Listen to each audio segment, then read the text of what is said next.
These cozy fantasies know how to write pitches. Using their powers of the mind and the spirit of their souls, Hannibal's elephants may be able to change the course of history. Do I have to say it? Do I have to? I mean, like, 5. Saying a lot of nothing in many words. Oh my god, it's so bad. It's so bad. I have no idea what the story is. What is the story? 0 idea.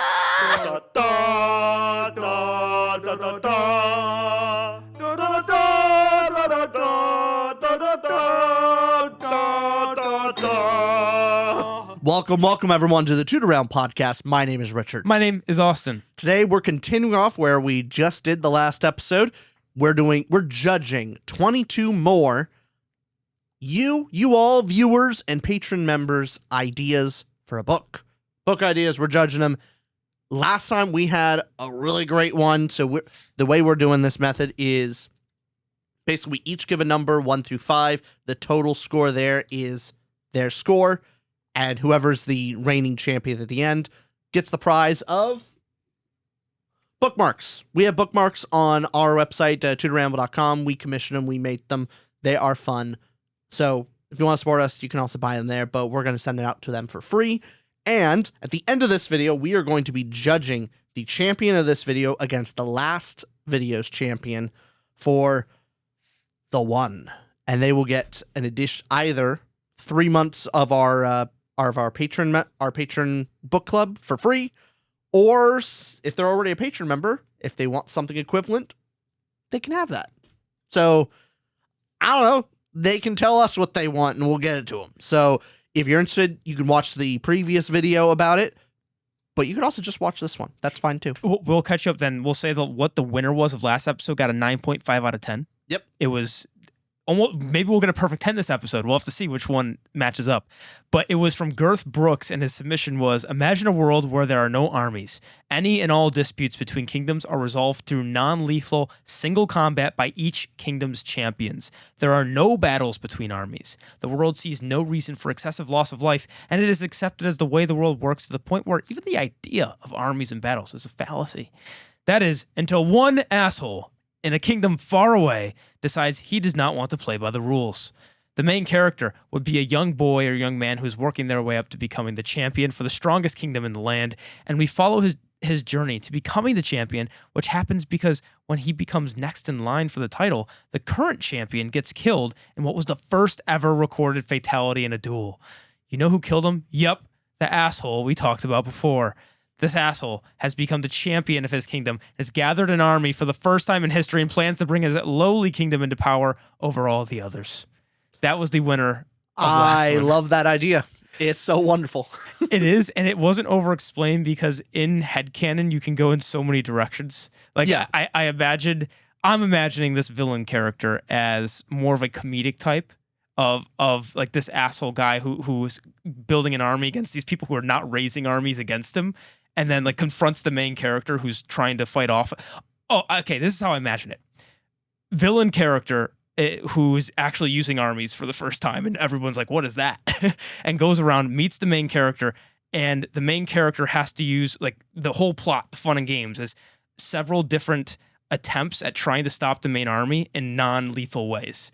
First, maybe they try convincing, then they used greed, then he tries to use like negotiation, like different steps of whatever you do in non-lethal force, and it's each one and trying to figure out how to stop an army if you can't fight back against it in a comedic way. And then imagine this, like the villain comes up to the main character, and the main character goes, "We're gonna stop you."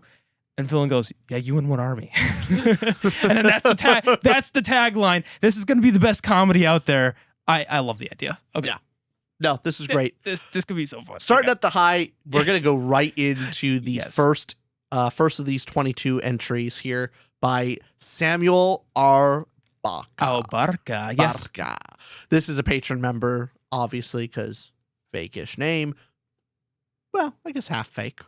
I don't think from Red Rising, Albarca. I know that's the half fake. Yeah. Anyway, I'll read this off the first one. So, in a world Full of dangerous beasts and magical spirits, human potential was never fully realized. Hiding away in underground cities, humanity relied on the spirit's protection from the dangers of the surface.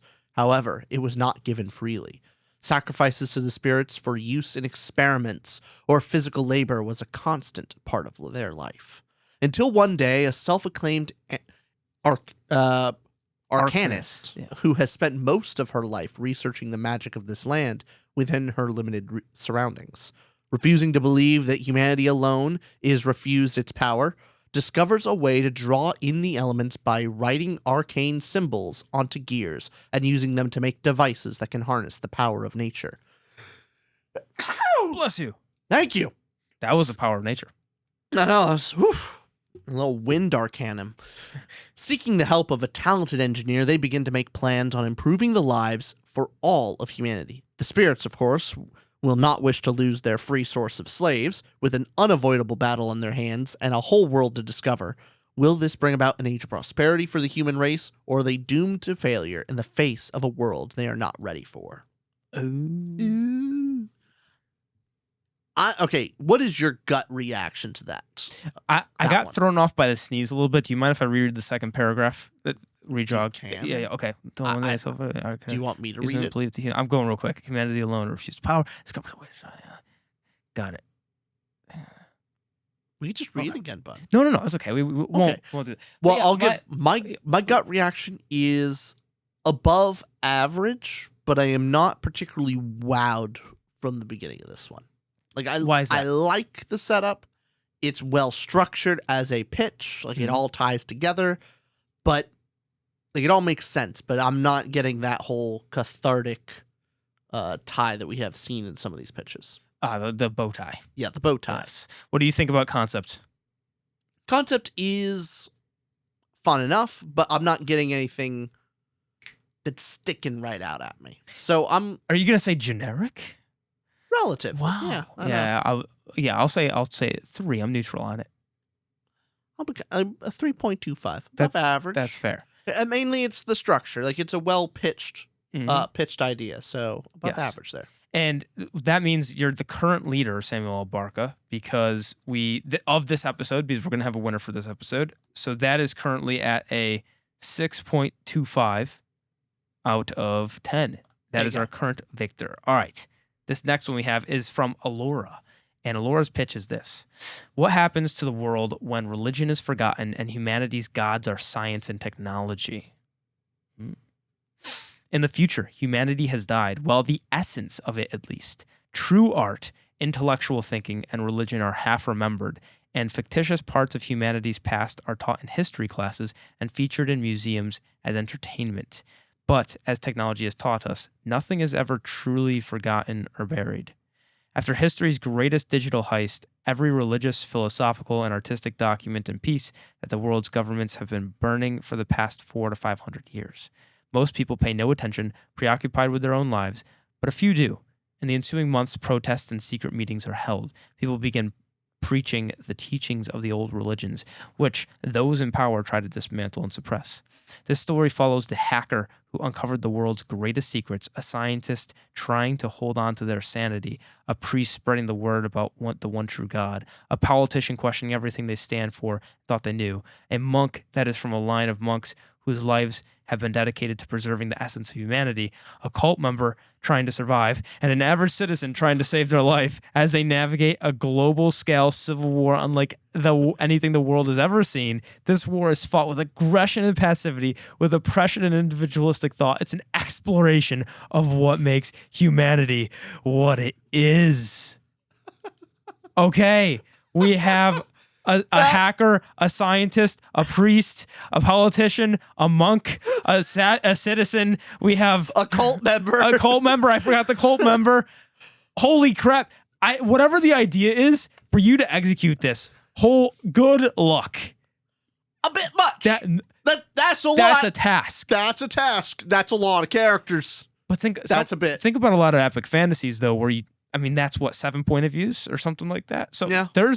You can pull it off. That, hey, props to if a book pulls that large scale idea out, and you're reaching for the stars. I love the ambition of this one. Yeah. This one has that spirit to it.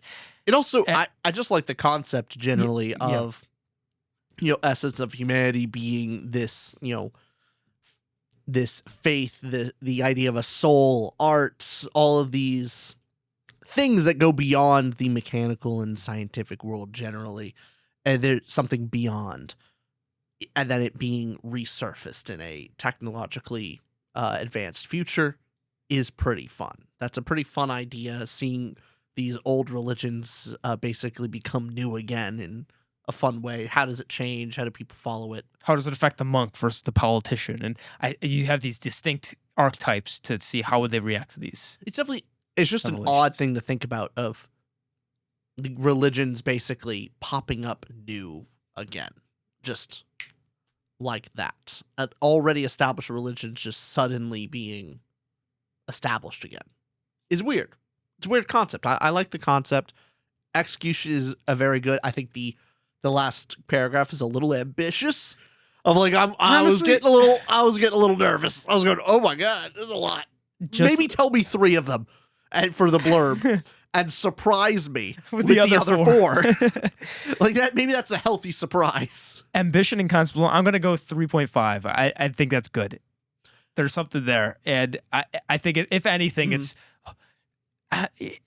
It does set up the expectations for what you're getting yourself into, so I can't fault it for that. But I would say 3.75. I think it's really good. That's fair. I like the concept quite a lot. So. Nice. So we're at a 7.25. 7.25 is our current leader. So our current leader right now is Alora with a 7.25. All right, we got that down. Here's our next one. We have our next one's a special one. This is a quick aside. Actually, this is a quick story book idea from our sponsor, Displate. Go ahead, take it away, Displate. Imagine a world where your crappy high school poster is not so crappy anymore. Displate offers hard metal quality posters you can put up on your wall with magnets and stickers, and easy to replace. If you want to swap out different displays on the wall, it's easy as just taking off the magnet, swap it, slap it on there. They're great stuff. They have textured ones now from everything you can imagine: Lord of the Rings, Warhammer 40K, all your favorite TV shows, books. You think of it, they got it. Use the code Ramble at checkout to get a discount for up to 33% on your Displates. Thank you so much, Displate, for sponsoring us. Continue to sponsor us. And like Rich said, you guys can look up anything here. If you have a book idea as well, you can commission art on here. And the artists, there's over thousands of them that make these different designs and gets them to people. So go check out Displate. Thank you so much. Link in the description below. Let's get back to those story ideas. Thank you, Displate. Bye-bye. Thank you, Displate, for sponsoring us. All right, we have our third entry here from Jeddah. And Jeddah's entry is this, okay? Little natural light reaches the streets on the lower levels of the ingrown city of Varus. Instead, the residents make do with the purple glow of their essence lamps. Since the development of essence extraction from the myriad of creatures that contain the spark, essence powers everything in Varus, from the public transit elevators to noodle heaters. Extraction labs are a booming business, but not always a booming career. Mella's spent years as a tech, prepping the same specimens, mixing the same reagents, and coaxing out the same purple-hued liquid, never allowed to advance. With corruption at the higher levels, there's little Mella can do besides have a bad attitude, and even that isn't always respected.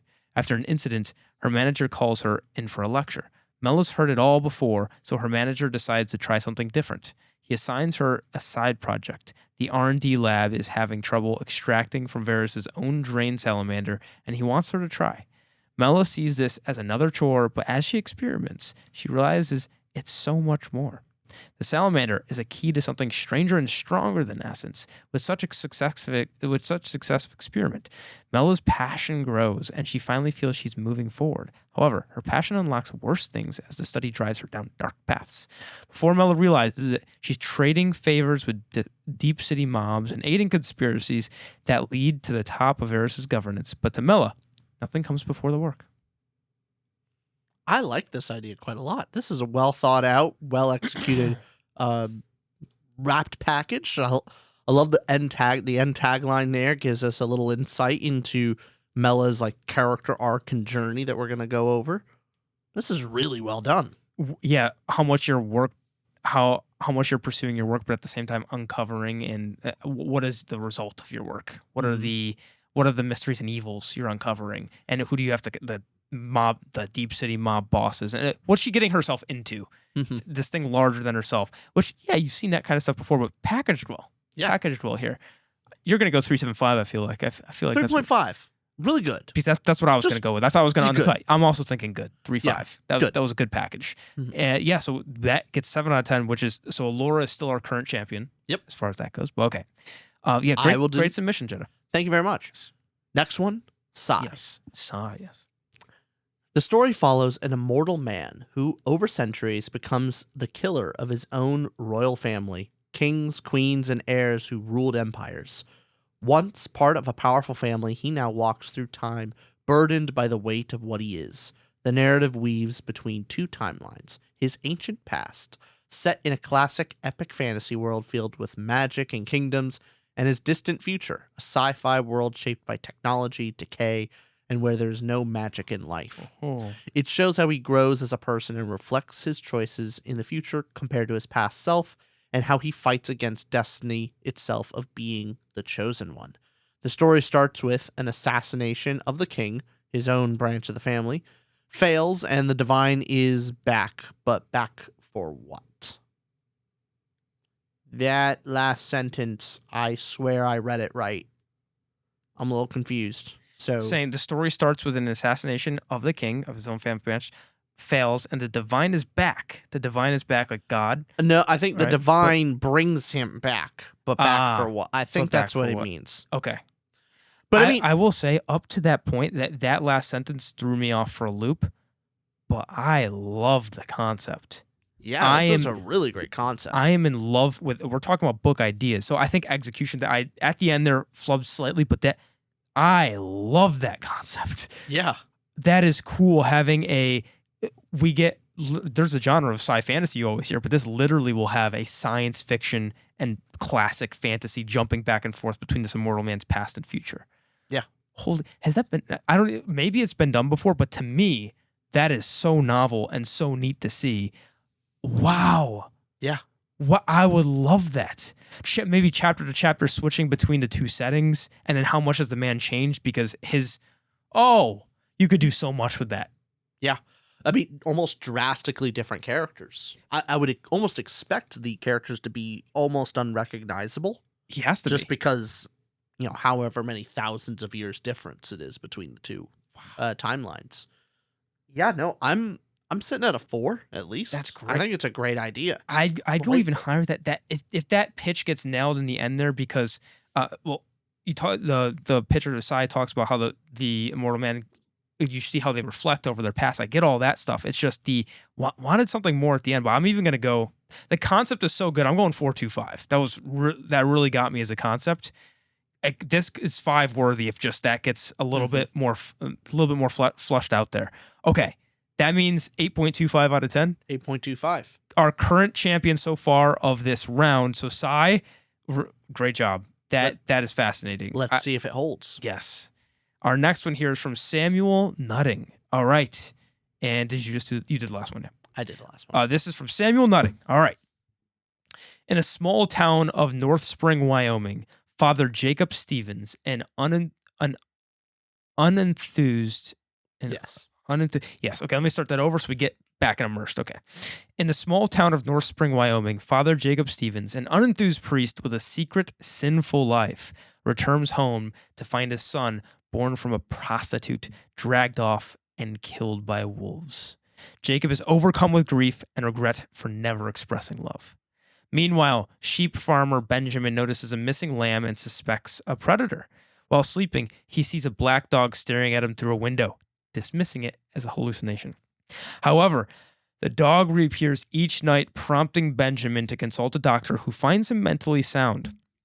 When his ex-wife leaves town, Benjamin takes their children to their forest cabin, hoping to flee from the dog, but it appears in the middle of the room, and upon touching it, Benjamin and his kids are transported to a dark realm where souls of the living and dead appear as wisps of light. He returns to the cabin after touching the dog's soul. Seeking help, Benjamin visits Father Jacob, who is terrified when he hears Benjamin's story. The climax occurs when the dog reappears and Jacob attempts to kill Benjamin to touch the dog. In a dramatic scene, it is revealed that Jacob joined a cult called the Faceless to reunite with his dead son. He stole the lamb. The cult's ritual involves being the first to touch an animal's blood to be visited by an illusion that transports one to the soul realm. Benjamin, who first touched the lamb's blood while vaccinating it, inadvertently triggered the illusion. Jacob remains in the dark realm with his son forever. So we got the whole story there. We got the whole story. We got the whole story. So I like that you were able to fit all of that in this word count here. Whoa. What are your thoughts right off the bat? Right off the bat, I like that we get the answers to the mystery that's already set up. So we're not asking where does this lead? We get that this father, Jacob, who had this deep regret over his son, or not showing love for his son, wants to be reunited and does anything he can. He's a sinful priest and he'll do anything he can to get back and use whichever magical ways in order to get there. So we see that this grieving father ends up becoming this villain. I like that trope. It's a good trope. So the grieving father becoming a villain. Also, you have the dog in this weird realm. There's a lot of cool cosmic horror. Maybe that I'm using the word wrong. Horror elements to it that are interesting too. So I like the vibe. I understand the tone from how this is put. You also were able to fit the characters and how they're connected, their dynamics, like the missing sheep that was mentioned in here. Of hey, you think that's this why'd the sheep go away? Well, it's really because of Father Jacob. So it all connects. You were able to put a lot in this book idea just right here. So execution-wise, great. Idea-wise, the whole cult with the whole cult aspect of it, that wouldn't be the most crazy reveal, but how much it's interwoven into the pitch is great. So I like the execution of the pitch. The idea, I'm just like, okay, idea's cool. Idea's cool enough. Yeah. That's my overall thoughts. I'm far more interested in Father Jacob than Benjamin and even kind of the cosmic horror dimension swapping dog, which is interesting because I don't know if Father Jacob is supposed to be a main character type deal of like, are we getting his perspective through most of the story, or is it mostly Benjamin and his kids? So I'm not sure on like which would be which perspective would be most interesting to me. But no, it is a good idea. I would even say really good. So I would give it a 3.75. Just because of explain, I'm going to go 4. Yeah, great. But that gives us a 7.75. I think so. Which is short of the 8.25 with Sai still. So, hey, great job, though. Great job. Thank you for the submission, Samuel. All right. Next one, Arden. All right. Here we go. Pregnancy has never been a particular difficult experience for Emily. She has carried and delivered both of her 2 children almost without a hitch. And so, to take a chunk out of her and her husband's mountain of student loan debt becomes the surrogate for a wealthy couple wanting to start a family. Seems like a great idea. At first, all was going well. Mr. and Mrs. Harris were exactly the well-to-do, energetic people she expected, and the negotiations with their lawyers left Emily and her husband's bank account more than satisfied with the situation. It wasn't until the embryo was implanted that things changed, and not just the normal pregnancy changes that Emily had expected. By week 10 of the fetus's growth, Emily starts to notice that she possesses abilities that she can't explain. But is it really that she controls them? Is it she that controls them? Yeah. Sorry, the typo there. Thank you. No, that wasn't on you. Yeah. By week 20, the strange dreams of unfamiliar people and places develop into waking visions that become impossible for Emily to ignore. Not to mention, the more time Emily spends with the future parents, the more something about them seems off. As the birth fast approaches, Emily must discover what this all means and decides if she is truly willing to give up this baby in the face of unforeseen circumstances. But who is going to believe her when something seems hell-bent on keeping her in line? What do you think? Interesting, right? Right off the bat, I would want more stories where the main character is a pregnant woman. I think that's less common. Already off to like novel start. That's fun. and definitely like the child being a source of this mysterious powers. And yeah, no, I really like the idea. Me too. This is a fun one. Yeah, it is. My mind's going a couple different directions as well of where this could go. I'm curious if this story. I'm curious if this story ends with the birth and like decision of that. Does it end with that, or does the story keep going? Does it end with the child growing up? If this child team, whatever it is, where I'm curious of what is the overall narrative of it, and that has me interested already too. Yeah, and you're already getting into tying the fantasy element to our own world and the emotional connection it kind of draws into. I know that is a one of the potential complications with surrogate motherhood is the attachment of the birth mother to the child that is no longer hers. I mean, there is a little bit of a tragedy or some type of emotional connection of this child you've been raising for 9 months inside you, and then it being ripped away from you as soon as it's born to be given to another set of parents. Like there's that you can't just turn off that emotional connection to a child that you've had inside you. So I'm seeing those kind of connections there of this child magic and her developing this connection to this child that legally speaking is not hers. It's not even her embryo, but she still feels attached. What does this wealthy family had planned? What did they actually implant? Yeah. What responsibility does she have as being the child's birth mother? Yeah. All these things, like I feel like that combines fun, interesting sci-fi fantasy elements. Yes, fun.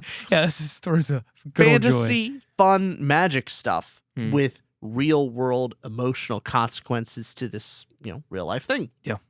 I think that's a great way to explore these topics and stories.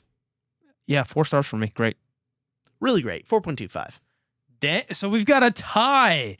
Arden and Sai are tied at 8.25. If that holds, we'll have to decide. We'll have to pick between them. All right. Arden, great pitch. Yeah, great one. Now we have our pitch from Nicholas, and here we go. This is Nicholas's pitch. The wars had raged for a millennia, cousins slitting each other's throats by campfire for the right to pillage a distant relative. Tallulah knew he had to draw the tribes back together. The lights were coming. The god's speakers had finally returned, not like they returned for his uncles and great father. They were really coming this time to elevate him and their chosen to work the empire of the stars. The land was flooding and the days were longer and hotter.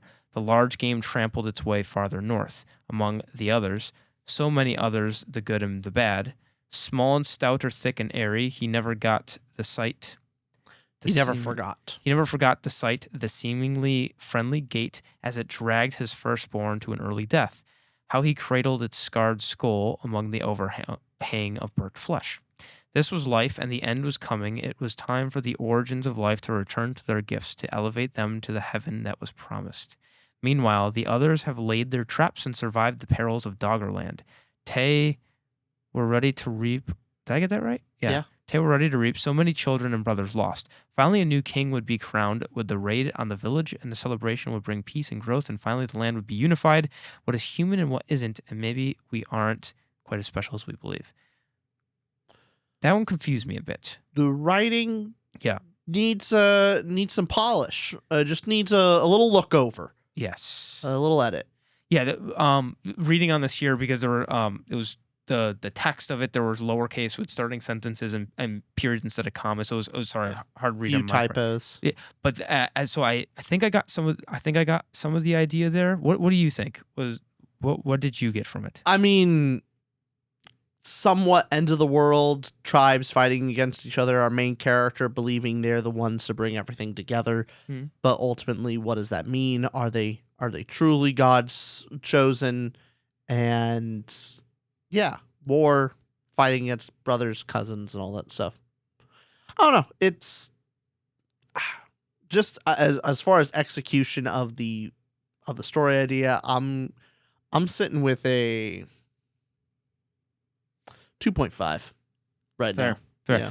I'll go 2. I'll Okay. go 2. So we're at 4.5. But Nicholas, thank you for sending that. And I think just editing to clear up, maybe some of that was lost in translation because I wasn't getting a good read of it. That's Yeah. certainly possible. So But I I- would also say that Mhm. the things to improve would be, I think you did a good job of setting the setting in the very beginning, but maybe work a little bit more on what the story is mostly about. Like focus a little bit more on the main character and their journey, and then tie it together at the very end of how that journey relates to both the character and why this setting is the one for it. I would go with that. I would maybe stay, because throughout the middle as well, you're going more into the world building, more into the setting, and I think you need more about what the plot is about. Yes. A And few more details. yeah, it seems like the end of times and what again, another big question about what is human, what isn't, having that end tagline that you have in built up. Yeah, Not that it's not built up, just a way, as you're saying, to tie it together to that. So Tallulah and Cousin slitting each other's throats for millennia, and this character that we kind of get the lore around the character, like this is what happened and the killings that happened, and so we get I think the character in here is spoken from a world building aspect rather than why this character. It's almost like Tallulah. What we know about Tallulah is how the world and Tallulah interacted, where he had to draw the tribes together because the gods had finally returned, and they didn't return for the uncles and great father. So we know this is like chosen one type who, he had to get the tribe together because they didn't come when his ancestors came. But why is Tallulah different, or what makes him Tallulah and different from his grandfather? Other, like, externally the gods are coming, but what internally is interesting about Tallulah? Not just what's happening to him, but what is he happening to the world? That kind of thing. Mm-hmm. That not the greatest English, but you get the point. That's kind of what I think with the characterization of it. Yeah. I also changed my mind of like 2. Yeah. 2. Okay. The right word is flawed. Gotcha. There's something there, but ultimately flawed. But thank you, Nicholas. Okay, and everybody here submitting stuff is being open to judgment and criticism here. So hey, anybody who didn't send it, you're worse than them. You're all ones. Okay. Okay. Here we go. This is the next one is from Mitch, one of our patrons. Go ahead, Rich. Take it away. All right. Granth is a washed-up sailor with no ship, no friends, no past, and no future. It's been 5 years since he was found adrift near Blackguard Bay with no memory of his life before. His only clues are found in fragments, dreams of a storm, a caress, a shattered ship, and an altar beneath a red dome, and the opal medallion he wore when he arrived, which whispers to him still.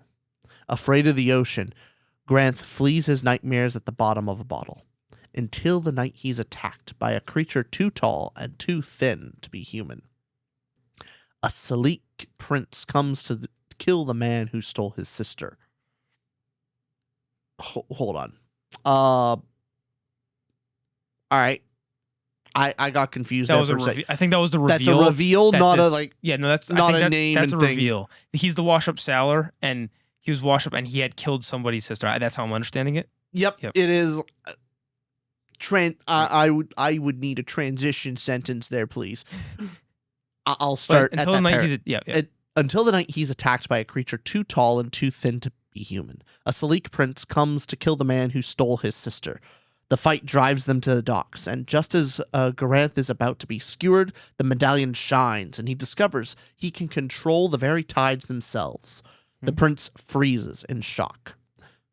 The medallion is no mere trinket. It is an oath stone that belonged to the Sleek's sister, and the only way to use its power is to be bonded to the medallion's owner, Granth's wife. Now, with the sister missing and presumed dead, the Undersea Kingdoms brand him a murderer. To clear his name and uncover the truth, Granth must return to the sea he fears, with the prince at his side. He'll brave the kingdoms of the deep, confront the ghosts of his past, and search for the woman he can't remember, but may still love. Okay. What do you think, Rich? other than me flubbing that sentence of like, I thought like Prince is a human prince. Is this a separate story arc? No, it wasn't. That was on me. I like the idea. I mean, yeah, good setup. We get to know about what the book and storyline is going to be about. I'm normally a fan of amnesia trope. I've read too many times it's gone well. So I know people are annoyed with amnesia as a story mechanism, but I quite enjoy it. So no, it's a good setup. I'm thinking 3.75 personally. Really good for you? Yeah. I like this. I like the setting. I like the plot that is discovered. I like Garanth and his characters and what his journey he's going to be going on. All that's good. I'm at a 3. I'm neutral on it, and I think it was more yes, it's amnesia. It was more so the order of reveals, and I guess in the novel will kind of be revealed that way of you start to discover this kind of stuff. As the pitch, it was you had to catch up and go, okay, for example, a Selkie who came to kill the man who stole his sister. Oh wait, that's Granth. That's a reveal moment. And then the medallion is actually tied to Granth's wife as well. So as almost, I think as pitching the novel, I would have want that. I don't know. It was almost like we were getting a mini reveals that didn't know if they were supposed to be reveals, or are we missing out? Is that another character being introduced? I guess that middle part, I'm judging probably too harshly of the a Selkie prince come to kill the man who stole his sister. The fight drives him to the docks, and just as Granth is about to be skewered, are we understanding that correctly? No, we are. That is we Granth. are now. Yeah. Okay. Yeah, I'll up it because maybe it's just that part that threw me off too much. But I'll sit around. I'll go 3.25. Which, in addition, I do want to add the fun dynamic that I'd be most looking forward to is Garanth and his supposed brother-in-law. That's the buddy dynamic. I think that's an interesting relationship to explore a little bit more. Yeah. You don't see that often. So fair enough. That'd be a fun buddy cop dynamic. Yeah. So the math is a 7 out of 10. There you go. Okay. Thank you for that pitch, Mitch. Thank you. Pitch. Okay. Here's the next one. Gecko from our Patreon as well. Are you ready for this one? You copied things wrong. What did I do? Read it. No, you do.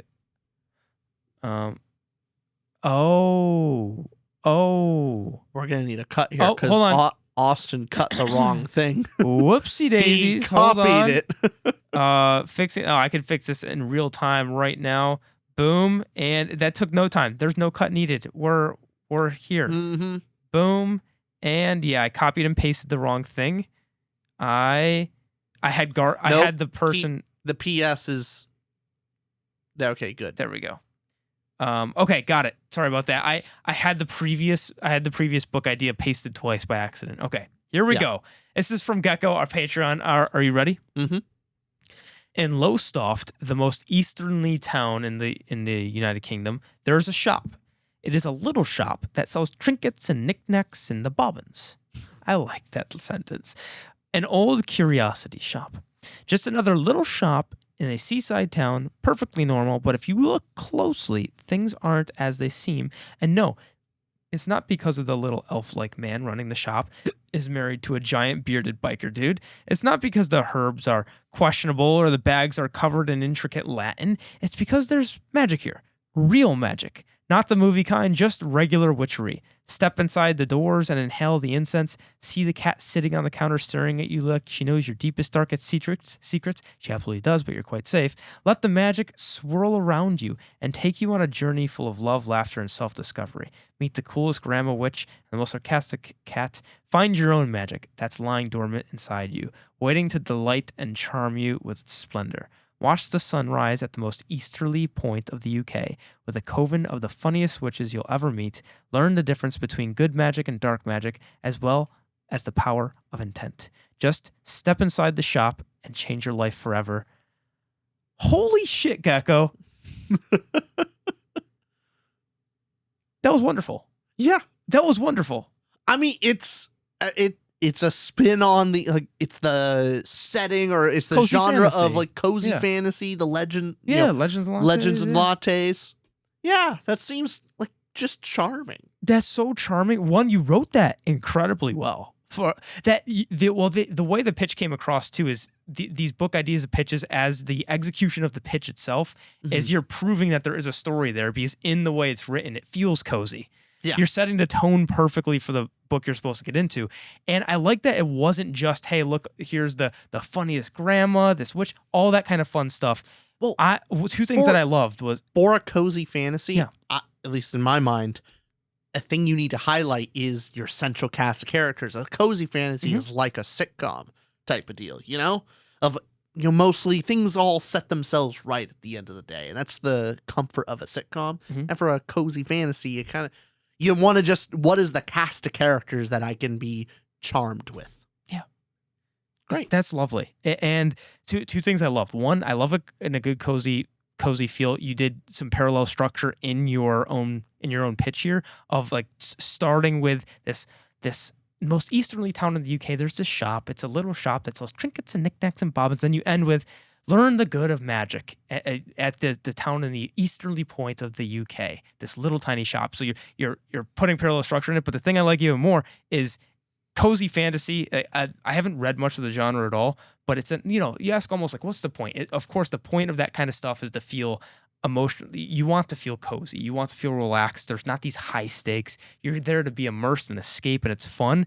But also, you layered it with this thing here of learn the difference between good magic and dark magic, as well as the power of intent. So it's kind of going in there with a theme of, hey, this is cozy and feel good, but also look, there's something of charm, something that you could learn from this little small town in the eastern UK. There'll be some type of smaller stake drama.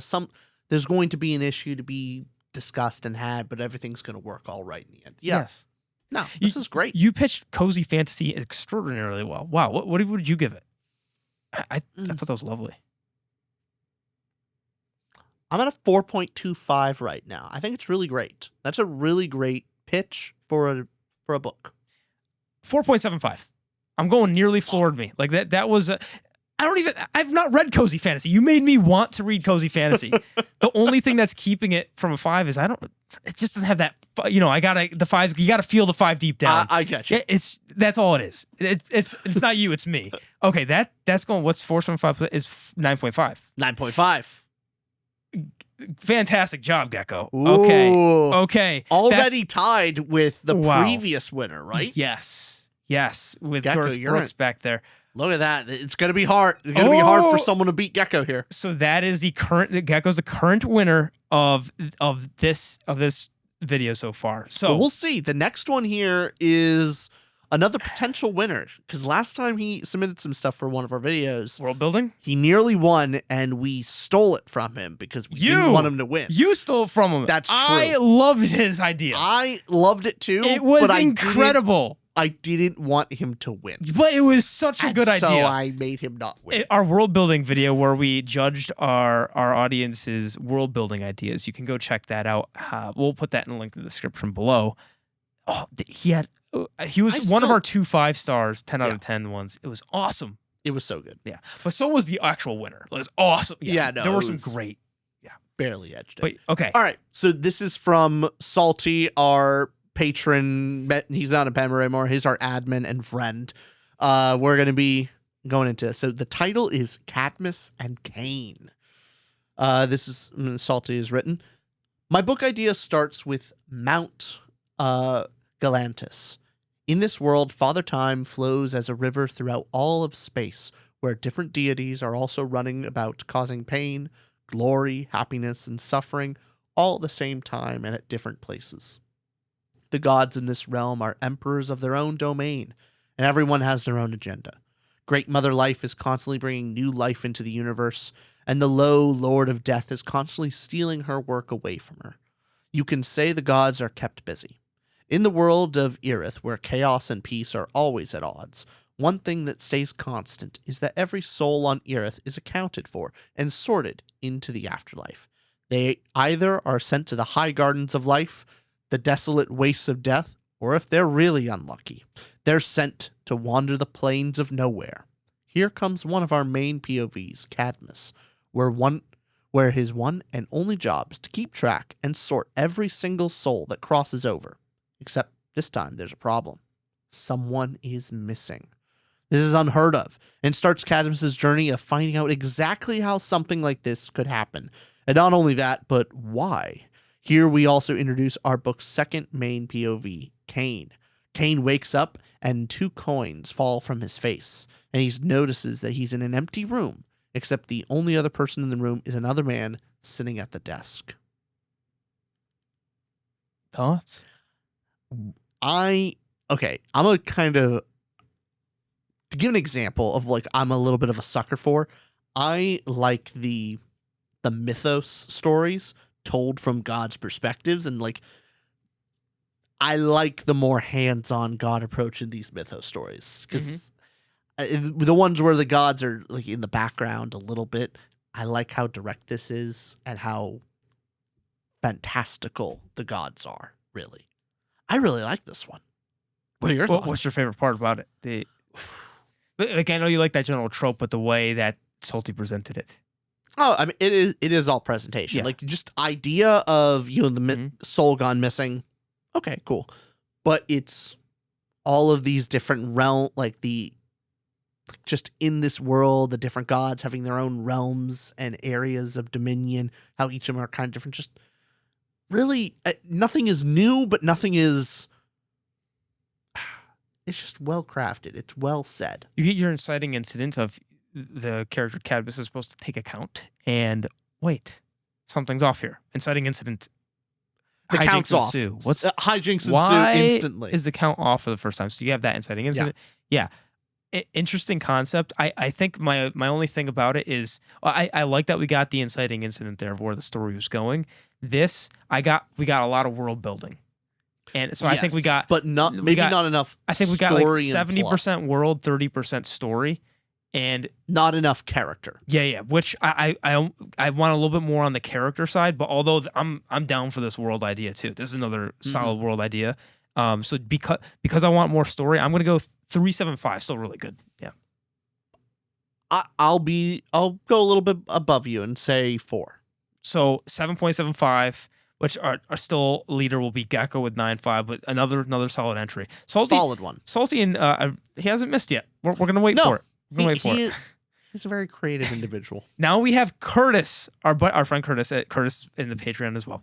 All right. I love how all these other mentions, Austin has written down like the name and then like whether it came from somewhere else or from our Patreon. In parentheses, I write like where they're from. Patreon. Yeah. For Curtis, he goes, Curtis, in parentheses, our Curtis. Not Patreon, just our Curtis. He's ours. He's ours. I'm very possessive over Curtis. Okay. Well, that's how he emailed me too, saying, hey, it's Curtis. Yes. Curtis. So I'm like, well, okay. Okay. Here's Curtis's entry. All right. In his infamous campaign against Rome, I'm already down. We got Rome. Ooh, Curtis knows me. And then the next word is Hannibal. Okay, let's go. Oh, I'm so down. Okay. In his infamous campaign against Rome, Hannibal Barca crossed the Alps with 70,000 soldiers, 20,000 horses, and 37 elephants. In this historical found footage novelization, we follow this campaign, but from the elephants' perspective. As they march across the mountainous terrain, their awareness begins to grow, and they soon find themselves to be fully conscious beings, just like the soldiers marching with them. Their growing sentience brings them all together, and eventually to the discovery that their minds have been sent back in time by their future elephant forefathers with a very special and dangerous mission. Using their powers of the mind and the spirit of their souls, Hannibal's elephants may be able to change the course of history. Do I have to say it? Do I have to? I mean, like, 5. Curtis, where did you come up with that? 5. I love it. I'm floored. I love it so much. That's so good. You know why that makes me so happy is AI could not recreate that. No, it could. The rest of these could have been ChatGPT. Absolutely not. Oh, that's what so what good. An inventive incredible. And it's that's incredible. Okay, that's incredible. Everything about that idea is perfect. And I'm brought back to our conversation with Ken Liu of how he was talking about the best part about fantasy is being able to bring a perspective from something you wouldn't expect and from like very novel new perspectives. The perspective of Hannibal's elephants as they're crossing the Alps. Yes. 100% yes. As they increasingly grow sentience over their journey as well. Yeah. And I would love to see how the elephants, and we get to see the historical perspective of Hannibal too, so you get a lot of that. The human elements on the side. The elephants have their own thing going on. How do the elephants feel? Do they feel like they're a part of the army? Do they feel like they're being prodded and pushed like they are tools of the army? Like, what is their emotional connection to this march? Do they think Hannibal's going to pull this off? Yeah. And like, as they start becoming, they're like, why are we doing this? Why are we hiking up this mountain? And you know how no elephants make it, or none survive going all down to Rome? Or again, are the elephants a complete fabrication? Or is there truth to it? Whatever. But maybe a part of the elephants not making it down toward Rome is some of them go, hey, we got greater plans. They didn't die in battle. Maybe there's more to the story here. There's something else. Like and it's they their have future to elephant the course of forefathers history with a very special and dangerous mission, using their powers of the mind and spirit souls. They may be able to change the course of history. So I'm questioning here. Maybe Curtis has an idea deep down about connecting to the Hannibal's elephants not appearing or supposedly being killed off before they got further south into mainland Italy. So maybe there's something more that, but yes, this is a 5. This is a flooring idea. That's incredible. Curtis, I'm so sorry to Gecko, because that's also, I'm going to keep Geckos on there as a 9.5, but obviously Curtis, your idea is a Gecko, 10 out of 10. Like, that's just upsetting. That is upsetting. How does the other get beat? We're going to go back to this, because that is just, what a unique idea. I'm so glad that humanity's still combating AI. And if I find out he used ChatGPT, I swear to God, we're ending it here. No, it's over. We're done. It's literally over. Curtis, what an idea, man! What a fantastic idea. Crap, that's fun. Uh-oh. And that's such a that seems like Curtis too. He does have that mind. Mm-hmm. That our Curtis. Our Curtis that we're possessive over has that mind. That's awesome. Great job. Okay. Well, I'm so sorry, Zier. You're up next, and big. That was a big act to follow. Let's see what you got. Zier's also a patron. And again, if you want to join our book club, check description down below to join where we do monthly books. Our one this month is Guards by Terry Pratchett. Woo! That should be a lot of fun. Good old Discworld book again. I love it. All right, Zier, here's their book pitch. A book about a person going through the mundane, everyday struggles and problems of life. But they are a fantasy fan. So instead of seeing the world through a monotonous lens, they visualize and imagine each problem like it's a monster or a villain. Parts of the book might be told through a friend's or an outsider's perspective, where they just see this normal person struggling with a difficult subject in their studies, such as biology, or not being able to communicate well with the person they are attached to, etc. Attracted to. Yeah. Yes, thank you. But then the other part will be them as a fantasy knight getting beaten down by the plant queen, but in the end getting back up to fight. Or the knight has their mouth magically sewn shut so they can't talk. Essentially, fantastical parallels of the real world that their mind is conjuring. There are several directions such a story can go. As a preliminary idea, part of the main character's arc might be realizing some things can't be covered by fiction, and that they must accept the stark reality of a particular situation. The side characters may also have parallels in the fantasy world, but the main character must realize they are also real people who must be accepted, and their version of them isn't the complete version. Another part of this idea would be the story being in a visual novel style format where the major fantastical moments are drawn/painted to provide additional impact. That's incredible. That's an incredible idea. What the hell? Oh, that's an incredible idea. Back to back. Damn. Holy shit. Because, okay, I'm already picturing the moment. Like, here's the main character is having this fantastical moment, and then something happens that snaps the fantasy out, and it suddenly jarring, like jarringly pulled back to reality. It's something that just cannot be filtered through this fantasy lens, that like It's too real. it's too real, and that jarring moment, it would be just so powerful, especially this kind of taking these life moments in the fantastical world. Yeah, that's a fantastic idea. That's fucking incredible. Oh, here's the thing too, because what fantasy is a fantasy sci-fi to me is one of my favorite genres, and just storytelling, fiction in general. And the way that this story's using Zier, the way that Zier's putting this idea of using the element of fantasy in a fantasy book to teach a lesson to, I can imagine this being for kids for any age. This could be a children's book. This could be YA, whatever. Teaching a kid that as much as this fantasy exists and these unreal things, you do have to face reality. And there are things that are sometimes too hard that do bring you out of this, of you trying to, hey, is fantasy a coping mechanism? That you can get into themes about that, of are we coping? Are we trying to escape from our problems? And Tolkien would say it's not the escape of the deserter, or that's the flight of the deserter, but the escape of the prisoner, right? Yeah. And you can get into themes about that. This the is idea of awesome. Judging other people by the fantasy you have in your head and Oh not the my realities of God. who they are. So many good scenes of like, can you imagine the story starts off with a frequent recurring character is our main character's best friend, and how they see him in this fantasy world, and then you get the perspective of them in the real world, and realizing like it's unfair to judge your friend by this fantasy, like the fiction you hold in your head, and that you must judge them as a real, like flawed individual. Oh, So good. what the hell is what did you all smoke? Jesus Christ. Yeah, I'm sorry. I got to go 5. I'm going 5. That floored me. I would love to see a story crafted in such a way, and I want to cry reading this story.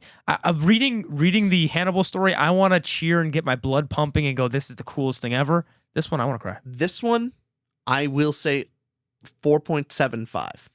Mainly because it is far more of a looser idea. It is far more broad and doesn't have as much of a particular direction and vision. It's an idea. This is what we asked for. But some other stories have had more, like the Hannibal Elephant story, bit more directed, focused. So ever so slightly. But yeah, 4.7, like fucking spectacular. Hey, I love the elephants, and I love that too. But although it was... Elephants win. Elephants must win. You're not using that to just give this one lower, are you? No, I'm not. But Okay. But yeah, that... a little wow. bit, yeah. These, I think both of those are 5-star ideas. Those are incredible. And Gecko, how is yours 3rd right now? That cozy fantasy God, thing is you put also all- incredible. You put so many top tier ideas in the second video This is how it just came. in a row. Damn. These were the ones that were sent later. Yeah. So the people that submitted first, I put first in order. The later submissions went here. So, well, maybe people are typing. They out let thinking, them cook. They let them let 'em cook. That is amazing, man. Okay, but Curtis is still in the lead with that 10 out of 10. Zier, that is incredible. Zier, That is incredible. I know I was kind of joshing you of like, oh man, that was big, a it's big act to directed. follow, and damn, did you knock it out of the park? Oh, did he? That 4.75 knocked out of the park, whatever. Okay. This next one is from, did you just read that one? Yes. I did. Okay. This is from Jonah and Elijah. This is so cool. This brothers. These two brothers submitted this idea. This is their book idea. Very cool. Earth has advanced to the point where a cosmic colony has been established, but space travel is still a very time-consuming endeavor. Going from Earth to the colony takes nearly 60 years, so every time a supply shipment is commissioned, they also take a large group of settlers. On these trips, most people are put into cryogenic sleep to pass the time, but a small crew has to stay awake and maintain the ship throughout the duration of the journey. Most of the crew are young, so that they can live through as much of the trip as possible, but only a decade into the flight, the captain dies of an illness, leaving our protagonist as the new captain. The book's early act follows the tight-knit crew, along with our point of view, who's adjusting to their new role. But things are suddenly thrown into chaos when all of the cryopods turn off and awaken the 1,000 passengers 50 years early. Now our new captains has to balance the growing number of issues that an influx of conscious passengers has caused. Problems range from small things such as limited space up to major issues like low supplies and the growing reality that everyone will be living out the next 50 years on this ship. And just when things seem like they couldn't get any worse, passengers begin to mysteriously end up dead. It soon becomes evident that there's a killer aboard the ship and there's nowhere to run. And they say, tonally, I see this book as a mix of the movies Seven, Interstellar, and 12 Angry Men. I know these don't really have a lot of overlap, but the goal is trying to get a mix of gritty investigation with space travel and interpersonal problem solving. What are your thoughts? I'm wondering if it's that last part of The killer? the killer. I had the same thought. Same thoughts I came think to my that's head. a step too much. I think there's already so much with everything that came before that I don't know that and now there's a serial killer on board particularly adds that story. I think it maybe is just more distracting. It also could seem a bit like it came out of nowhere. Maybe if this was still to work, maybe this might be a different story. But I'm just saying this to make that sudden twist at the end seem more believable, or just seem it doesn't come out of nowhere. Is maybe this is a ship full of cryo people who are like. The reason that they have to keep someone asleep and the crew awake is that it's a bunch of inmates going from one planet to another, or maybe not even inmates. It's just some type of prison colony or something of that sort, so that it adds the stakes of the believe. Like when there's a killer, there's some sort of Chekhov's gun or something. I'm not coming up with the immediate idea to my head, but kind of setting up the expectations that this is a killer, a chase.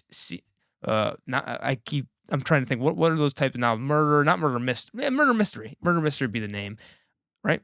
Maybe. But yeah, I mean, yeah, but I guess maybe in the I pitch setting up the point first that this is more of your murder mystery type instead of surprising with the hey, it's not a space thing, because it almost feels you're reading a book. Let's say 50% of this book was space travel stuff and you're intrigued of where are they going, all this, and then it turns into murder mystery. Is maybe set that expectation of the genre earlier on, because it did come out like, it almost felt like the whole explanation so far was going in one direction of, okay, it's this crew that we're growing with and they're trying to get the problems they have to deal with maintaining the ship. That almost feels like the book of maintaining the ship, making sure everything's right. The previous captain died. That already feels like a book right there. And then we're going, now there's a killer. I would feel like changing this order of events ever so slightly of it, the passengers wake up, then the current captain suddenly dies under mysterious circumstances. Our main character has to step forward. Later find out, because it's mysterious circumstances, find out the first captain was killed by one of the killer. The killer is one of the people that woke up. And so that kind of ties together the reason why the protagonist is there. But I think just kind of tacking it on at the end, I understand the attraction to it of, already you have all these people that are stuck in this difficult situation, realizing they're going to be there for the next 50 years. Yep. And then add on top of it the fear and anxiety of there's a killer amongst them and the chaos that ensues there. Totally makes sense. Totally makes sense of why you want it. For, I just think that could use some work to make it flow a little better and feel less tacked on, right? Tacked on. Yeah. Yeah, so because of that, there's definitely something here too. It's I'll go 3 stars, neutral. Okay. I really like this type of story. So I'm going to give it a 3.75. Awesome. I think it's really good. I would just change that aspect, but I don't think that's not a very hard thing to change. No, not at all. But okay. Thank you very much to Jonah and Elijah for submitting that. That's so cool that brother submitted that. All right. Yeah. And maybe you got extra points from you because 12 Angry Men was mentioned. Of course. Yeah, of course. Best movie. Well, second best movie of all time. Blues Brothers, 12 Angry Men, Lord of the Rings. Yeah, second best. Third is unbelievable. Okay. This next one is from Erico from our Patreon. Thank you so much, Erico. Okay. All right. Want me to read this? Did I just read the last one? Yeah, I did. You did? Yeah, didn't I? Oh, I'll read. Okay. Did be a 7 yeah, I read the last one. Sure. All right. You're already going to love it. Look at those first 3 words. Oh, I'm already down. Yeah. Oh, yeah. The first 3 words are enough. A space western. Already. We're off to a great start. A space western set on a desolate and barren planet named Altheron, struggling to keep its orbit against their own unstable star. The star is on the verge of transitioning into a red giant, which makes Altheron suffer from vast environmental changes and disasters, solar whips, ocean evaporation, fires, and in the case of full transition, planet annihilation. The only thing keeping the apocalyptic event from happening are the fireholders. Believed by society, these powers of resisting the gravity pull of the sun are God-sent, and the only way to counter their own demise. Positioned in Altheron's orbital burn posts, fireholders do their work during daylight hours, pushing against the sun, providing the society safety from harsher environments and temperature, while exploring the difficulties of living in cities under daylight curfew, water shortage, and struggle. Little typo. In struggle, we follow Julia in her home city of Lumen during her kindling process and a test known as the rating. Eager to help out her family in the process of becoming a fireholder, she pursues anything that would help her increase her chances. Superstitions, heat tolerance, curfew violation. With a power system based around temperature, we follow her through her kindling process and unravel the dark truth of becoming a fireholder. A lot on the magic on this one. A lot in the magic. Yeah. I appreciate how many, like, the terms, building it into the culture, the kindling, the, fire holders, burn posts, like, all this. Like, and some characterization. Daylight curfew instead of, nighttime curfew. Great. Yeah. Yeah. Really well set up. I'm leaning toward a 3.5. I think this is good. This is a good start, a good book pitch. I can definitely see this being a really fun read. I was thinking the same thing. 3.5, good pitch. And maybe if not to repeat ourselves with this, but great world building stuff. Ever so slightly more story idea there. Also, my this is the little tiny personal part. Space Western. I don't see how this story is much of a space Western. Other than it's in space. Setting. The setting doesn't seem to be as much of a space Western. It's a desert and barren planet. It seems too, I don't know, not as grimy. And, the rundown. I don't know. I don't know. It's the space Westerns. It's in space. And it's a Western setting. No. It's in the name. It's space Western. No. It's not just setting, it's tone and feel, because this does not feel like a tone of a space Western. Like the cozy felt like the tone of a cozy fantasy. This one you didn't get the feel that this was gunslinging. This doesn't feel like a Western. It feels more like a academia type story of young person learning their powers and trying to move up the ranks. That's not really a Western. A YA academia space Western. I'm particular. I'm sorry. This next one is from Book Beverages and Besties, their booktube channel, and they were so kind enough to send us a video of their book pitch idea. And this is what they sent in text. It was just one sentence, and then here's the video we'll play. They said our comp titles, their comparison titles, I believe that's what it stands for, of what you pitch to an agent or publisher of what you would compare your book to, says their comp titles are The Trees from the Lord of the Rings meets This Is How You Lose the Time War. Wonderful. Let's see what they have to say. We are Books, Beverages, and Besties, and do we have a story for you. It's called Tree Hugger, and it is about 2 birch trees who write letters back and forth to each other. How they write their letters. They peel their own bark off their bodies and send it to each other. Through the wind. On the wind. Yes. So it is a romance between 2 trees.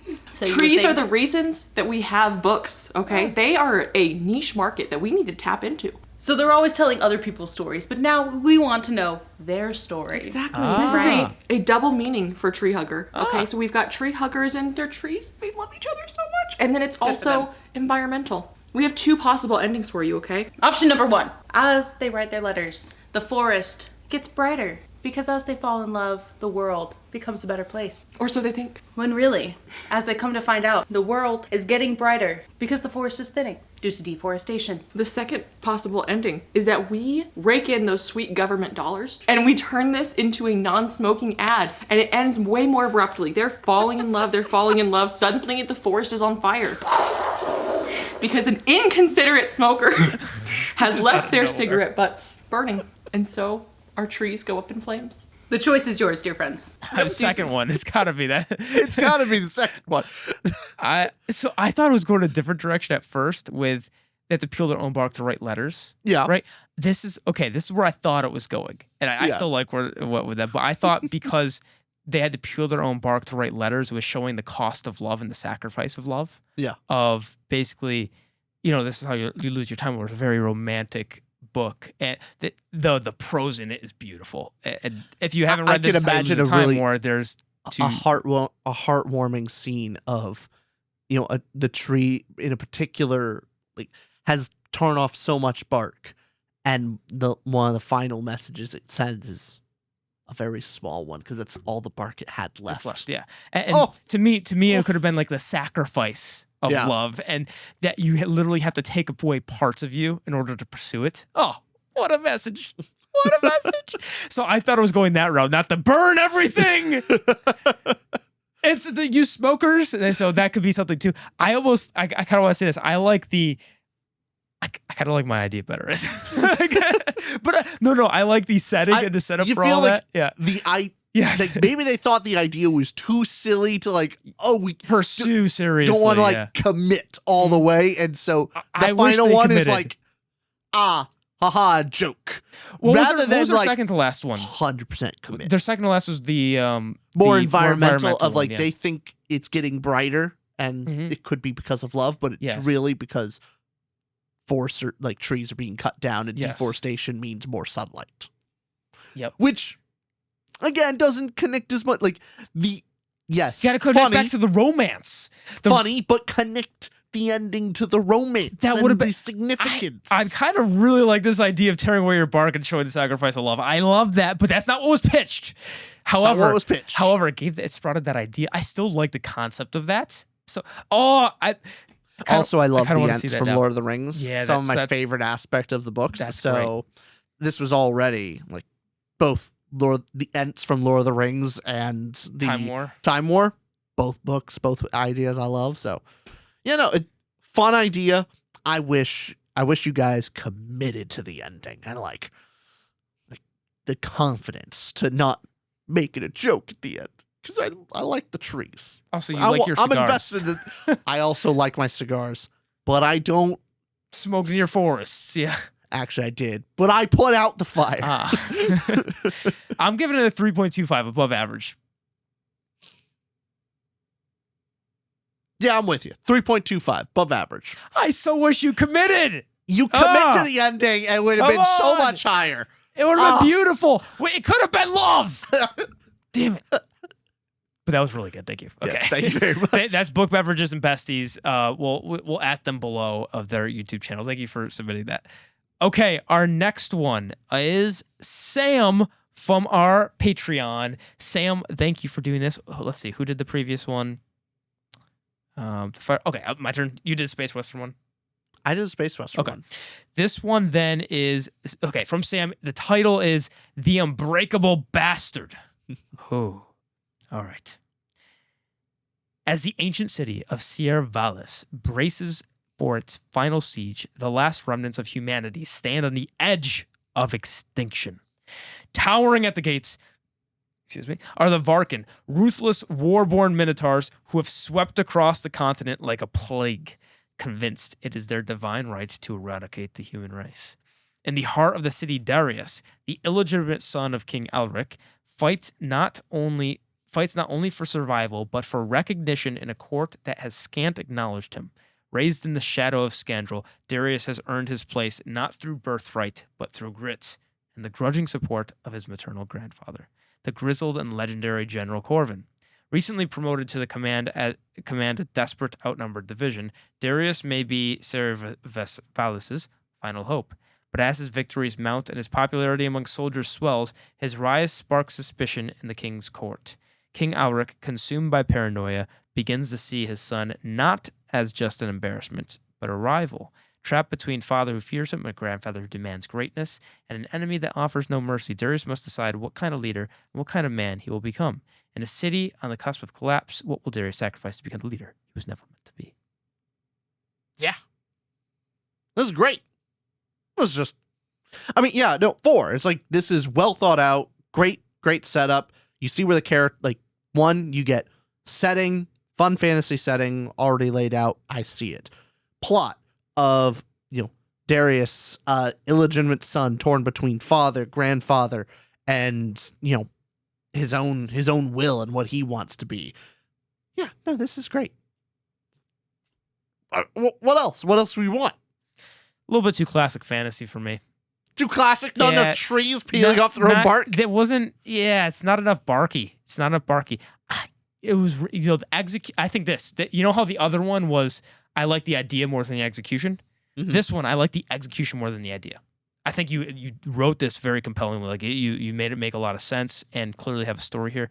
I'm not going, like, I feel like I've read stories like this. I feel like I just idea-wise, if you're feeling that type of fantasy, people are going to love this. Mm-hmm. So I'm going to go 3, neutral.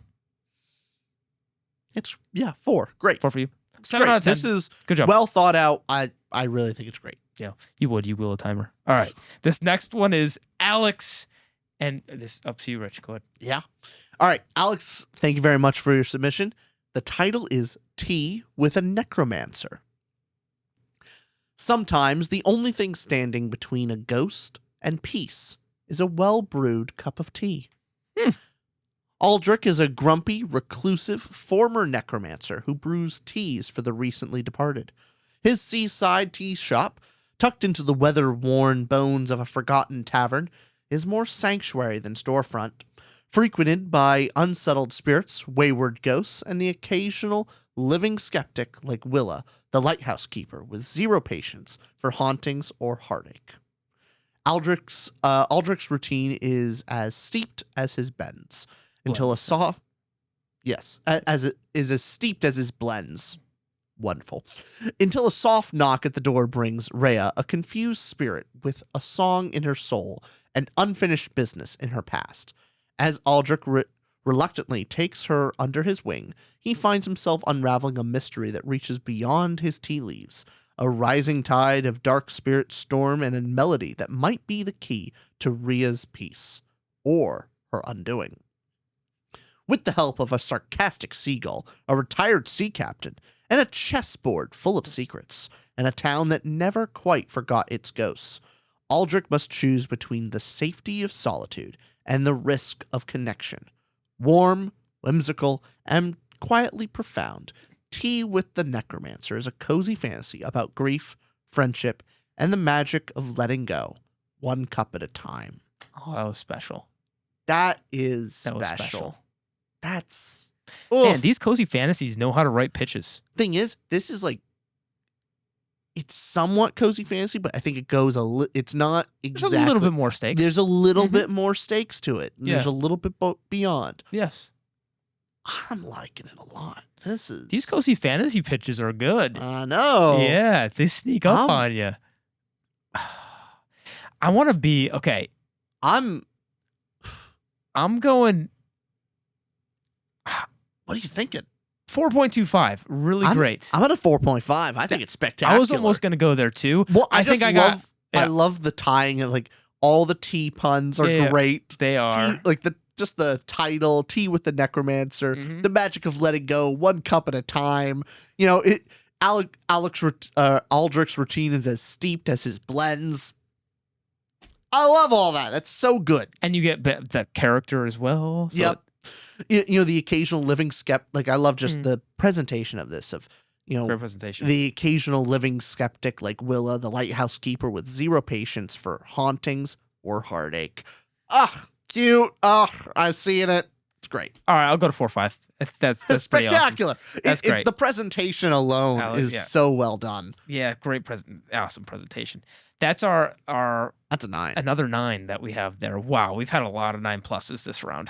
All right, we've got only 3 more. Our current lead is Curtis, who submitted the Hannibal one. That's a 10 out of 10. Then we have Zier at a 9.75, because you idiot. Then we have Gecko with the Cozy Fantasy. That was just lovely, 9.5. Then we have our next Cozy Fantasy, had a 9 out of 10 here with Alex's submission.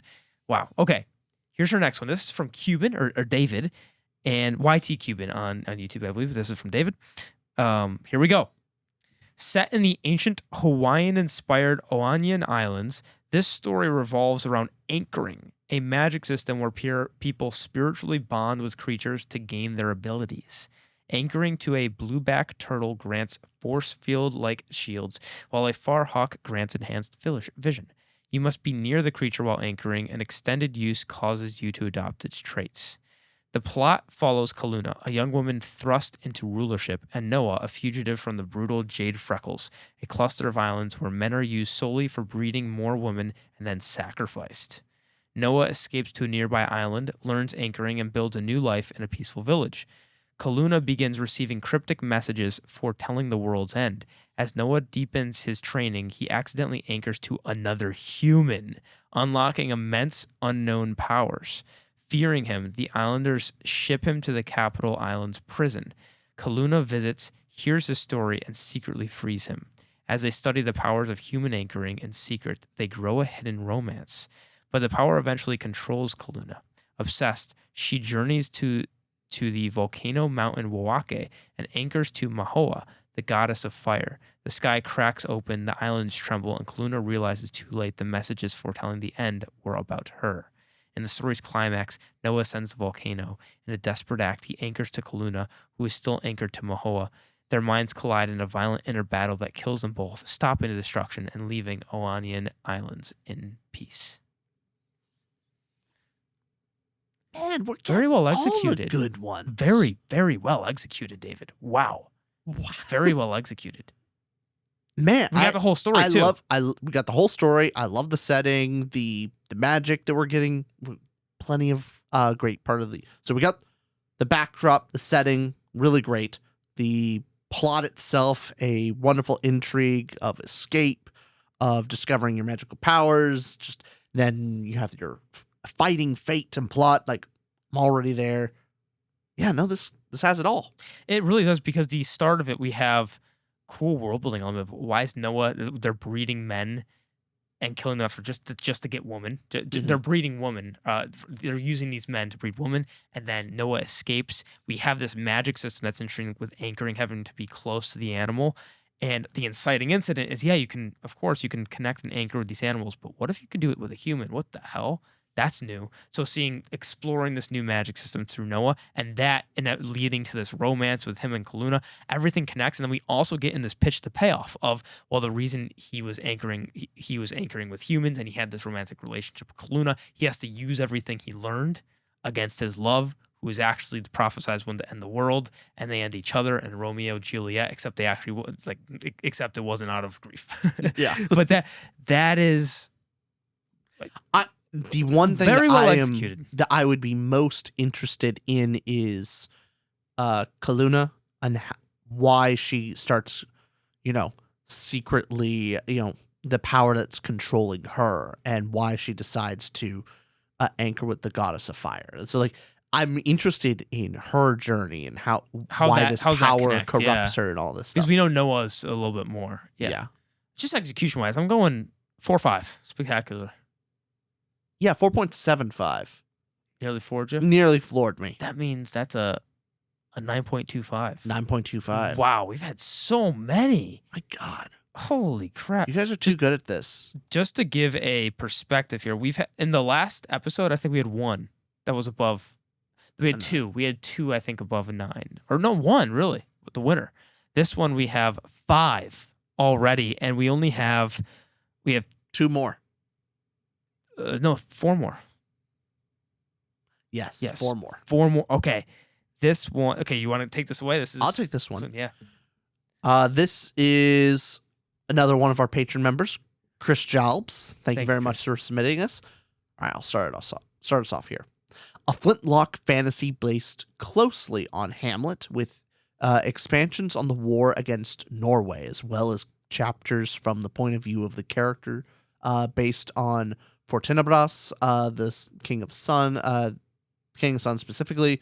The prose is rather dense. The time period is 19th century Denmark/Germany. You follow Victor as he pieces together who killed his father. Victor learns about these things in the dream sequence throughout book 1, which will end in the mousetrap scene, a literal play sequence that reveals what happened based on what Victor learns, proving to only the king that Victor is aware of his crimes. The magic system revolves around guns, erasing and using memories to fire. The more emotional the memory is, the damage is increased. A character has a sword that can act like a very small Warren from Malazan. He can sort of travel through space, but he goes into a pocket dimension, which is where the final sword fight will take place. Red Wedding ending. That's a lot.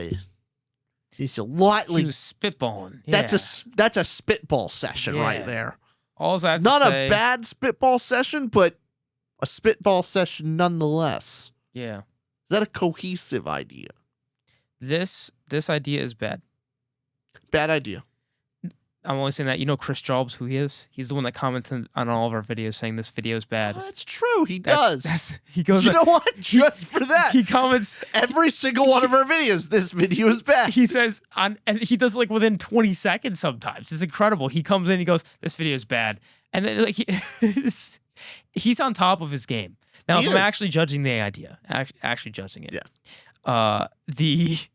The magic system, I like the magic system idea of revolving around fire. I got a lot of snippets. This is some spitballing of ideas trying to mesh. And hey, here's this is first draft of a pitch. It feels like of hey, you've got these sparks in there. Have those sparks connect more of a execution. So I'm gonna say because bad on our scale is 1.5. Yeah. I mean the review this video is also bad. This review is a 1.5. Yeah. You can bet your bottom dollar that like he's going to comment on this video before he gets to this part in the video. This video is bad. That this video is bad. Mm-hmm. So yeah. Guess what? Yeah, review's bad. Bad. 1.5. Yeah. But the review does end with Red Wedding ending. That's honestly the worst part of the whole thing of like going. Expand on that. What do you mean? Please. You can't just And then see, it was also in the explanation. It was Small Warren from Malazan using other inspirations to that. It's good to have comp titles, like you said. Hey, this inspired by this. But then when explaining the idea, instead of Red Wedding ending, say like a Tutor Ramble video ending. Like, oh, that's bad. Oh, that's a bad ending. Yeah. All right. This next one's from Ileana. Thank you for submitting, Ileana. Okay. This one is. In this world, you can't die unless you have an equal number of people you have saved and killed, no matter how old, injured, or sick you are. Sonomar is a former assassin, and Tavarin is a former healer. Having both reached a state of transcendence after decades of training and accumulating their respective magic powers, they have now lived hundreds of years without aging. But seeing everyone they love die over and over again takes its toll on both of these practically immortal men. Sonomar, a man with no moral compass and a weakness for money, and his small talking ancient dragon companion Vatisha, set out to learn how to save people and stumble upon Tavarin, a man who is kind to a fault, living quietly in a remote village. Sonomar eventually convinces Tavarin to teach him how to save people in exchange for teaching him how to kill people, and they set off on an epic journey across multiple kingdoms. They must face monsters, demons, wizards, knights, scummy businessmen, and worst of all, politicians, while learning how to overcome their weaknesses and work together on their quest to die. Will Sonomar learn the value of human life? Will Tavarin learn that things aren't always black and white? Will Vatsia, the dragon, find a way to be free of boredom for all eternity? You really set up the characters super well in this short snippet. That was, I think, one of the better introductions to getting the characters in the cast. Just, hey, here's who they are. This is the journey they're on. I'm already immediately attached to each of the characters in their journey. That is great. I do want to be pedantic about the magic a little bit. of It's not a space western. That's true. But in this world, you can't die unless you have an equal number of people you have saved and killed, no matter how old, injured, or sick you are.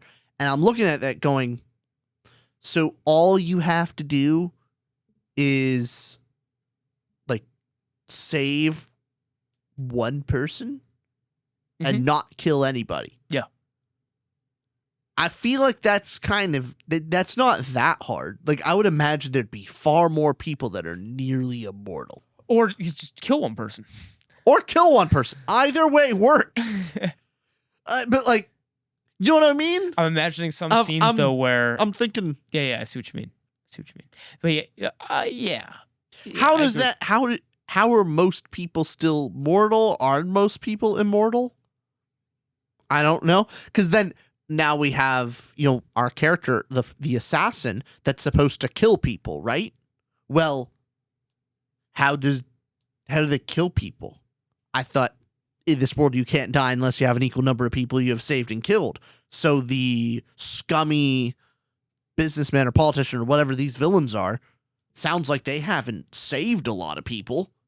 How are they going to kill? How are you going to kill them if they've killed a lot of people? That maybe you got the idea, you figured it out. I just am asking questions. But other than that, I like the characters. I'm curious if it's like you can't die of old age is the thing. Not that you can't like die of a sword or something. That's it says here, no matter how old, injured, or sick you are. So injured too. Yeah, but no matter how old, injured, or sick, but injury is not like a sword to the heart. I guess. Because it's not like, what are you going to do? You chop someone up into pieces and they're Deadpool? Like, I don't think this is a bunch of Deadpools. I think there's a bunch of immortal people. Like, it's kind of normal, unless you have equal kills and deaths. I want to explore more, too. I think the characters, though, here is some of the best exploration of I'm attached to the characters. World, I'm with you. It would have been cool if it connected more. Oh, it does connect to the story. Just we understood the magic more. Yeah. But just because the characters alone, you did such a great job with that. And the plot, like, we know the type of story they're going to be setting out with, and I'm just down for the journey between these two people. I'm 4. Yeah. Great. 4.25, really great. Yeah. You complained more, too. I know. 8.25 out of 10. Awesome job. All right, we have 2 more to go, and then we'll have our official winners here. Okay. Got another patron member, Stu. Stu gets this one. Stu. All right. Nightmares emerge from a distant southern land, ghastly, spiny creatures found in the depths of the mind. The kingdoms of the flock, unaware of this danger, are awoken by the sudden destruction of a nearby kingdom almost overnight. This new terror has given opportunity for much to unfold. Monsters from the depths, desolate. Enemies long thought repressed appear, an uprising within the kingdoms, and the history of the world resurfaces. Once a land of beauty and refinement, a gift became smeared with the ashes of what it was intended to be.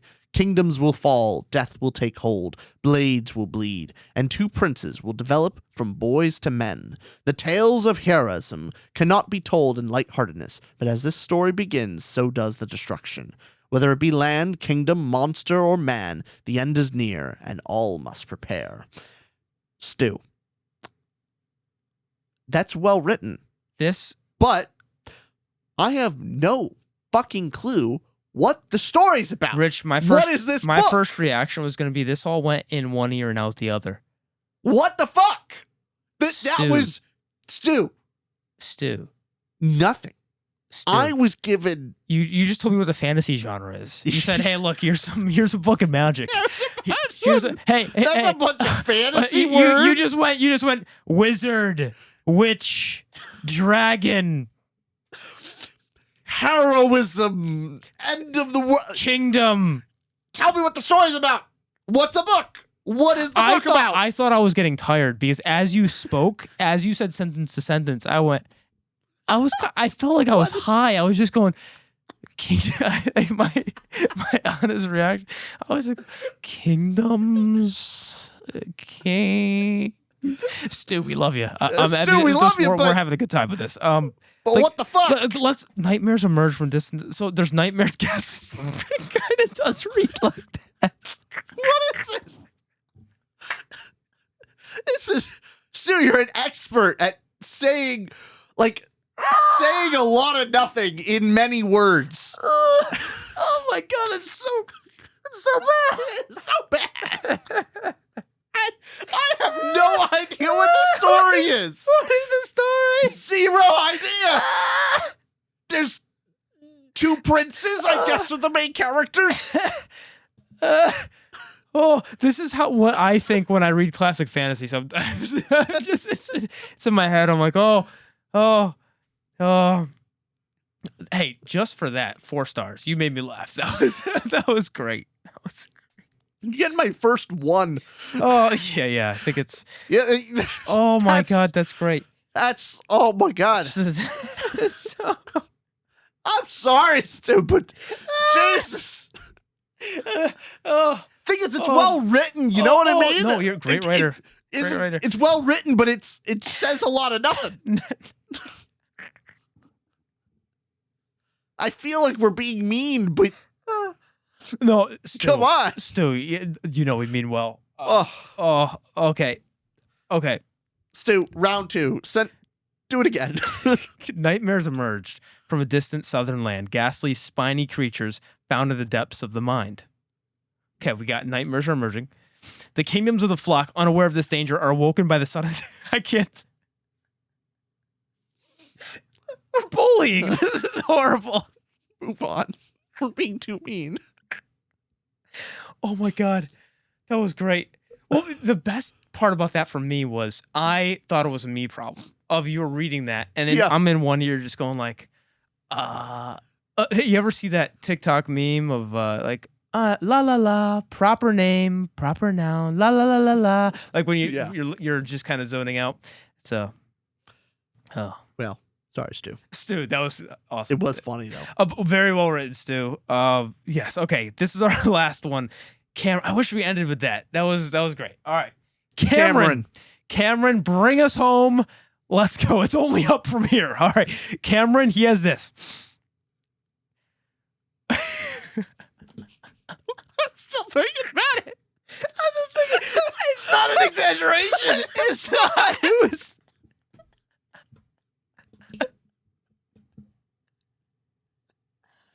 Hey, our patrons are going to go, they're going to tag Stu, and he's going to be like, what? And then, hey, don't. I just remember all the times I've tried to do, like, you have to reach the page limit of an essay you don't know what you're talking about.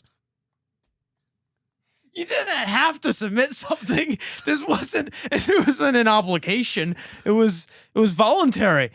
Oh, Stu, we promise you we're gonna have to chat and apologize. We're gonna have to talk. Yeah, no, just an apology. Our next video is gonna be an apology video. We're sorry, Stu. Yes, we spent 10 minutes of a video bullying somebody that supports us. It wasn't our proudest moment, but it was our best moment. Yeah, it's the funniest moment of the video. We're not proud of it, but we sure are damn pleased. All right, Cameron, bring us home. What if the boy destined to save the world was being trained to destroy it? Woo! Actually, sorry, I'm just fucking with you. I can't read anything though. You want me to take it? Give me a second. Oh.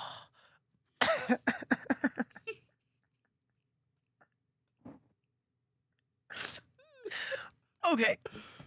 Oh, I need tissues. All right. What if the boy destined to save the world was being trained to destroy it? My book, Hero, A Villain's Origin, is a YA/NA dystopian sci-fi about Casimir, a teen born with every rare superpower in existence, raised under the iron fist of his father, a war-hardened telekinetic who forged him into a weapon for rebellion. But Casimir doesn't want to be used as a weapon. He believes in mercy and in a world where power determines your worth. Mercy is a fatal flaw. On his first mission outside the Sanctuary of the Exiled, Casimir uncovers a secret government program targeting powered individuals, along with a girl who tells him everything he's believed may be a lie.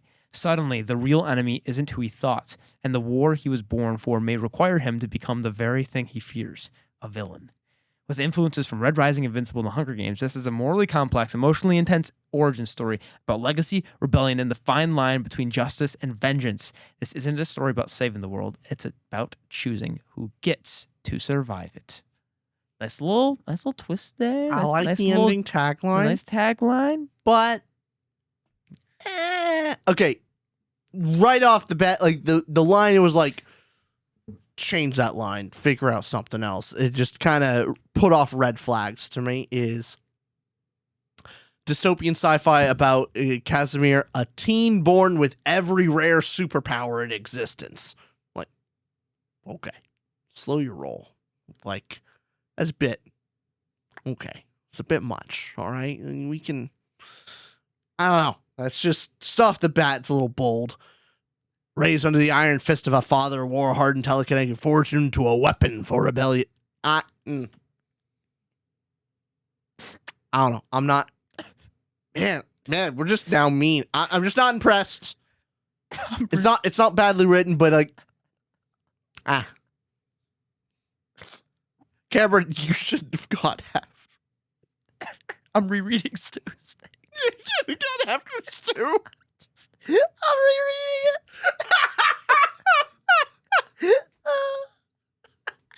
it. Stu, you just made my year. Okay. Thank you. Cameron 3-5, good. You did good. Oh, it's going to be more critical, okay? Cameron, personally, I'd give it a 2.75. That's where I'm landing. But I want to read Stu's again. No. It's done. In your head, it's funnier. I'll read it after this. It's fine. Who won? You have the name. Who Yes, won? We have our winner. We had 5 that hit 9+ in this episode. My God. I want to give first shot Alex, 9 out of 10, who had the cozy fantasy story. That was quite beautiful. The tea with a necromancer. Yes. And then we had Cuban David, who got a 9.25, and that was the Hawaiian-inspired one with the 2 characters. That was such a memorable one. Fantastic entry. Then we had Gecko with what a cozy fantasy. What a setup. That one really wowed me with how you gave the cozy tone and that that pitch. It is the delivery. Awesome. The delivery of that pitch was so well done. Yes. Of the tone of the pitch was cozy fantasy, and this wonderful little cast of characters. Yeah, fantastic. You did amazing. And then we had Zier, who just got shy of the 10 out of 10. Zier's was, double check going back here. Zier's was about the, the fantasy story where it sees people and sees situations as fantasy and has to confront reality that maybe there's some things that you can't just, that's so oh my God. So good. Come on. That's amazing. That's how is that not? Okay, but our winner, which I do love this winner, absolutely. We need to give Zier something. It's so good. Can. Yeah, we can. Let's read out. Let's go Zier as well. Zier, that's just too good. Okay. Curtis with the 10 out of 10. What an incredible one. Cannibal elephant time travel journey. Yes! In his infamous campaign against Rome, Hannibal Barca crossed the Alps with 70,000 soldiers, 20,000 horses, and 37 elephants. In this historical found footage novelization, which is so cool of a way to frame the novel. Yeah. We follow this campaign, but from the elephants' perspective. As they march across the mountainous terrain, their awareness begins to grow, and they soon find themselves to be fully conscious beings, just like the soldiers marching with them. Their growing sentience brings them all together, and eventually to the discovery that their minds have been sent back in time by their future elephant forefathers with a very special and dangerous mission. Using their powers of the mind and the spirit of their souls, Hannibal's elephants may be able to change the course of history. That's so goddamn cool. God, it's so That's just cool. That's just such cool. a good book idea. And here's the thing: others were executed better for like written in a way connected. This one's all idea.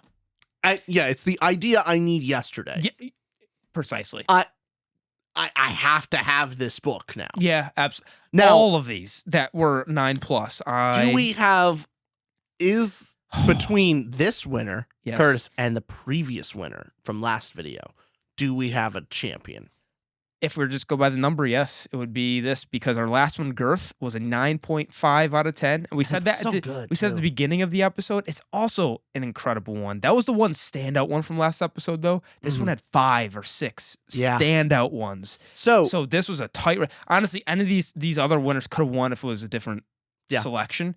The one from Girth was the we said at the beginning of this episode, but it was the world with no armies, and this one asshole who is coming out of the. That's such a good one as well. Well, it's so hard. Curtis, you have won. Yes. You are the grandest of champions.